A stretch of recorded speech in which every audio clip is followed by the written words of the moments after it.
Certificate submission. Hello, আসসালামু আলাইকুম সবাইকে। আমি ওয়ালিউল করিম খান চলে আসলাম নতুন আরও একটি ভিডিও নিয়ে। আজকে আমাদের অরিজিনাল সার্টিফিকেট সাবমিশনের জন্য আইডিবিতে আমাদেরকে জানানো হয়েছিল। রিসিপশন থেকে ইনফরমেশন নিয়ে আমরা আইডিবির আবার থার্ড ফ্লোরে চলে আসি, অর্থাৎ আমাদেরকে অডিটোরিয়াম রুমে উপস্থিত হওয়ার জন্য বলা হয়। অডিটোরিয়াম রুমে আসতেই দেখা যাচ্ছে যে কেউ নেই, টোটালটাই ফাঁকা। সো বুঝতে পেরেছি যে অলমোস্ট সবারই জমা দেওয়া হয়ে গিয়েছে, বাট আমি বাদছিলাম।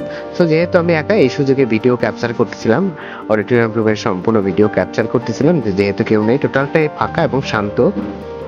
সো এর ভিতরে রিসিপশনিস্ট থেকে আমাকে ইনফর্ম করা হয় যে যেন এখন আইডিবির ফোর্থ ফ্লোরে চলে যাই। সো ফোর্থ ফ্লোরে যেতে আমি লিফট ব্যবহার করে ফোর্থ ফ্লোরে চলে আসি। সো ফোর্থ ফ্লোরে আসতে ওখানে আমাদের ওয়েট করতে বলা হয়, যেহেতু যিনি আমাদের অপারেট করবেন, তিনি আমাদের সাথে কথা বলবেন, উনি আমাদের ওয়েট করতে বলেন। সো আমরা ওয়েট করি, উনি এখন আসেন। দেন আসার পরে আমাদেরকে ইনস্ট্রাকশন দেয় যে আমাদের সার্টিফিকেটগুলো অরিজিনালগুলো সাবমিট করা হয়নি, সেগুলো দ্রুত সময়ের ভিতরে যেন আমরা অরিজিনালটা সাবমিট করি। সো ওখান থেকে ওয়েট করে কথা শোনার পরে দেন মুফতিউদ্দিন স্যার ছিল, ওনার রুম থেকে আবার বাইরের দিকে ওয়েট করি। সো আমাদের একটা শিট আছে, ওটাতে সিগনেচার করতে হবে যে হ্যাঁ আমরা সাবমিট করব।